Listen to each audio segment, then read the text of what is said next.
Bismillahirrahmanirrahim. Assalamualaikum warahmatullahi wabarakatuh. Selamat Hari Raya Aidiladha. Saya ucapkan kepada seluruh umat Islam yang menyambut Hari Raya Aidiladha. Saya Zunaida binti Muhammad Razali, pelajar OUM yang mengambil pendidikan awal kanak-kanak. Okey, pada hari ini saya nak beri sedikit penerangan ataupun penjelasan tentang kemahiran sosial dalam pendidikan awal kanak-kanak.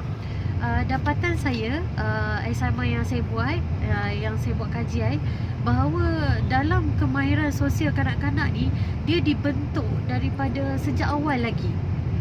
Daripada baby tu dilahirkan, kerana dalam faktor perkembangan sosial kanak-kanak ni adalah salah satu faktor perkembangan sosial kanak-kanak ni adalah persekitaran. Terdapat beberapa lagi faktor yang menyebabkan perkembangan sosial kanak-kanak, antaranya persekitaran yang bagus, persekitaran dalam rumah, di sekolah, di tempat awam.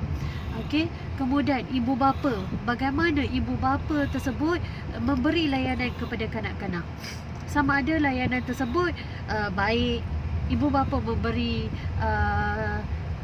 kasih sayang, okey, memberi tumpuan kepada mereka, ataupun ibu bapa tersebut abaikan mereka. Okey, kemudian antara faktor yang lain adalah rakan sebaya. Sama ada rakan sebaya tersebut menerima kanak-kanak tersebut, ataupun rakan sebaya dia tu bully dia, ataupun suka ejek dia. Itu adalah salah satu faktor bagaimana perkembangan sosial ekonomi kanak-kanak, kemahiran sosial kanak-kanak. Selain itu juga di sekolah, bagaimana guru-guru membina kemahiran sosial kanak-kanak. Sepatutnya kalau di sekolah, guru memainkan peranan yang penting lah untuk bina kemahiran mereka. Contoh, kalau di sekolah dia nak tak berkawan dengan orang lain, nak tak bermain bersama kawan lain, guru memainkan peranan yang sangat penting. Okey, dalam perkembangan sosial kanak-kanak ni bermula daripada awal. Jadi kalau perkembangan tu bermula daripada awal, jadi maka perkembangan tersebut akan jadi baiklah. Dia kalau erti kata lain, melentur buluh daripada rebung. Kemudian dari segi teknik bagaimana untuk memberi perkembangan sosial kepada kanak-kanak, yang saya dapati perkembangan sosial kanak-kanak ni ada 3 teknik. Yang pertama sekali, peneguhan. Teknik peneguhan ni yang mana ibu bapa ataupun guru-guru ataupun sesiapa sahajalah memberi peneguhan ni, yang mana beri semangat, beri tunjuk ajar, memberi dorongan kepada kanak-kanak. Sekiranya apa yang mereka lakukan,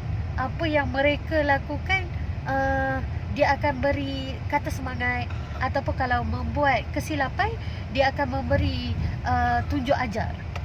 Okey, cara yang kedua adalah prompt. Betul tak pronunciation saya? Okey, yang mana prompt tu dia ada 2 kategori, yang mana prompt respon ataupun prompt stimulus. Dan yang ketiga adalah teknik hukuman, yang mana teknik hukuman ni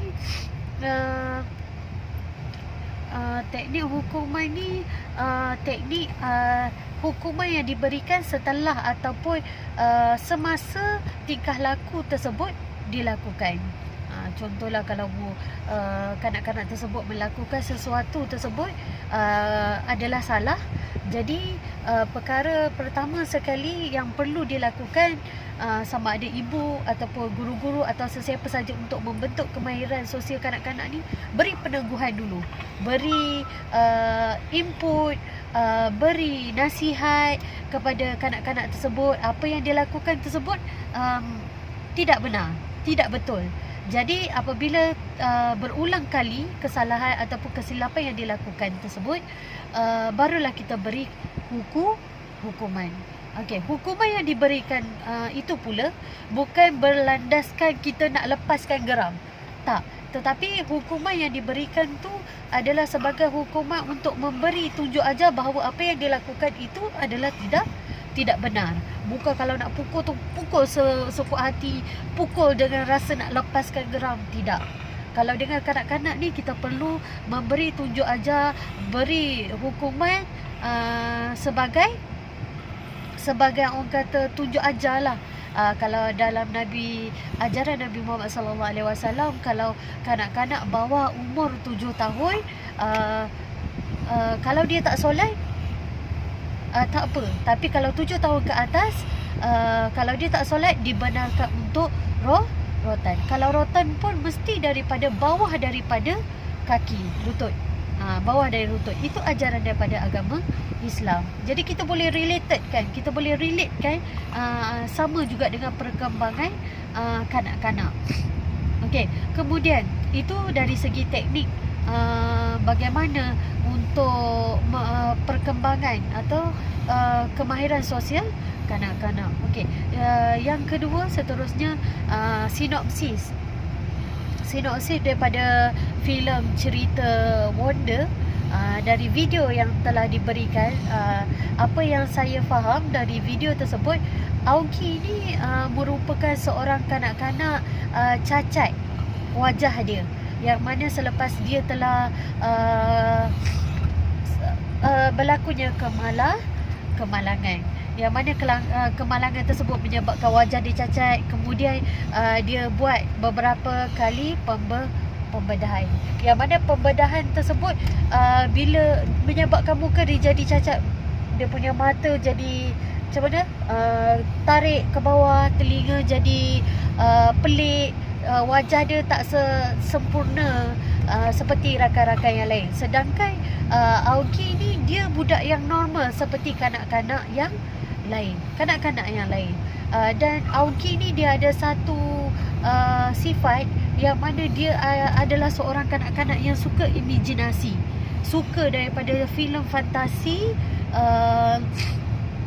daripada filem Star Wars.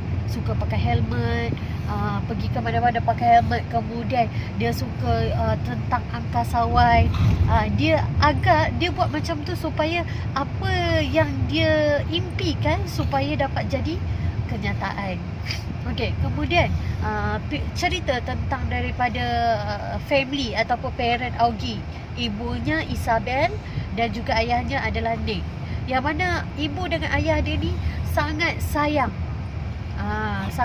kepada Aogi. Ambil berat, beri tumpuan dan kasih sayang.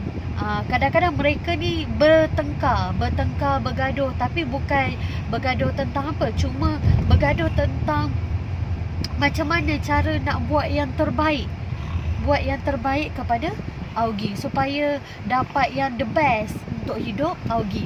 Dan mereka telah fikir bagaimana cara nak orang kata biar kemahiran sosial Aogi ni berkembang.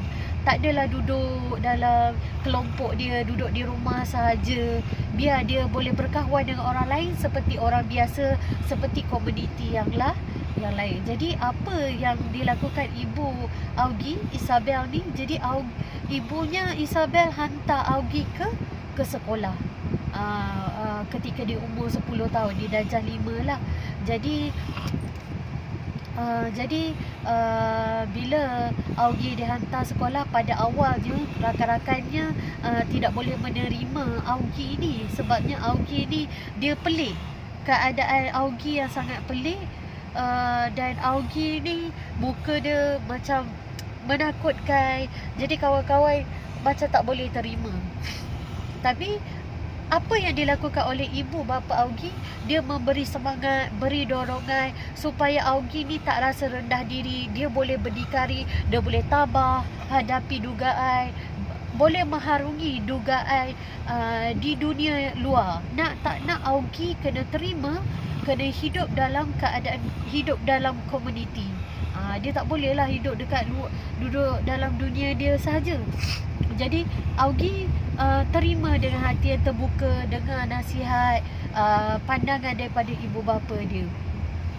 Okey, lama kelamaan daripada Augie tidak ada kawan, rakan. Lama-lama rakan yang lain boleh menerima kehadiran Augie.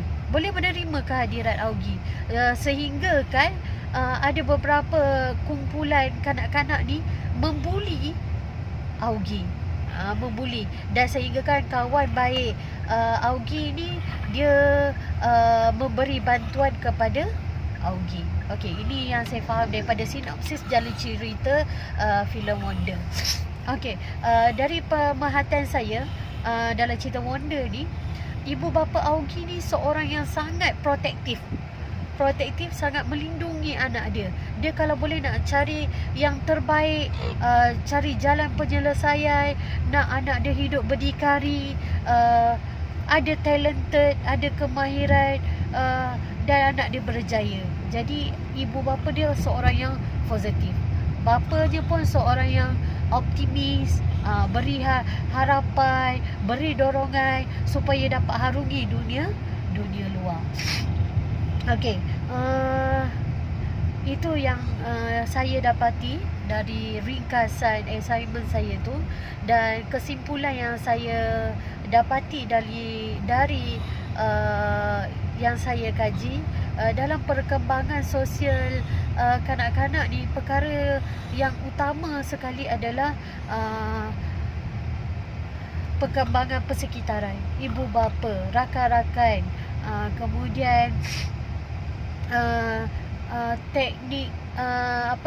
teknologi, media masa, itu adalah sangat penting. Dan satu lagi, saya terlupa, dalam perkembangan sosial kanak-kanak, bukan elak, maksudnya sekarang zaman teknologi, kita ada gadget, kita ada phone, kita ada media masa, macam-macam lagi. Dan yang saya perhatikan sekarang, ibu bapa lebih banyak bagi gadget pada anak-anak. Tidak salah dengan teknologi tu, cuma bagaimana kita mengolah, menggunakan teknologi tu. Sekarang kita memang perlukan teknologi, tapi kita boleh kawal, kita boleh gunakan sebaik mungkin. Dan bagi kanak-kanak yang masih kecil, kita tak perlu bagi pada gadget. Kenapa saya kata seperti itu? Yang saya dapati ibu bapa sekarang beri anak gadget, suruh duduk diam. Sebenarnya salah ya tuan-puan, bila kita bagi gadget pada anak-anak, suruh duduk diam. Duduk diam dekat situ. Mak ayah malas nak melayan kerana anak-anak. Tak. Itu yang silapnya bila anak-anak terlalu bergantung pada gadget. Dunia kemahiran sosial kanak-kanak dah habis, sebab mereka lupa dengan dunia luar sebab dengan gadget tersebut. Sanggup main dekat komputer, main handphone berjam-jam, tapi tak nak dunia luar. Macam saya dulu kecil-kecil, sanggup kalau bila petang ni berlari-lari nak main dengan kawan-kawan, pergi main badminton, kayuh basikal, mandi sungai. Kantoi pula kan mandi sungai. Tapi itulah kemahiran sosial kanak-kanak. Dia boleh bermain dengan sesiapa sahaja. Boleh bermain dengan siapa-siapa. Dia tidak ada terbatas kemahiran mereka. Cuma bagaimana bila kita tidak mengawal kemahiran sosial kanak-kanak tu, kita tak ajar daripada awal, bimbang apabila kemahiran itu tidak dipupuk daripada awal, dia memberi masalah kepada kanak-kanak. Terutamanya bila kemahiran sosial tersebut tak dibina kemahiran sosial tersebut, masyarakat tak boleh menerima seseorang kanak tersebut. Dia boleh menyebabkan berlakunya gejala-gejala sosial, menyebabkan berlakunya jenayah. Sebab masyarakat tak terima dia nak buat apa-apa, semua masyarakat tak terima. Jadi dia akan buat satu perasaan benci. Itu yang berlaku, jenayah, perkara yang tidak diingini. Okey, itu sahaja yang saya dapati daripada yang saya boleh jelaskan. Saya minta maaf sekiranya segala penerangan saya ada tersalah, ada terkurang maklumat. Saya mohon maaf. Saya cuba untuk mempelajari untuk pendidikan awal kanak-kanak, terutamanya dalam kemahiran sosial kanak-kanak. Jadi mohon maaf jika tersalah kata, tersalah info sedikit, okey. Mungkin apa yang saya beri pandangan ini boleh mendapat sedikit sebanyak info yang berguna. Okey, itu sahaja. Assalamualaikum warahmatullahi wabarakatuh.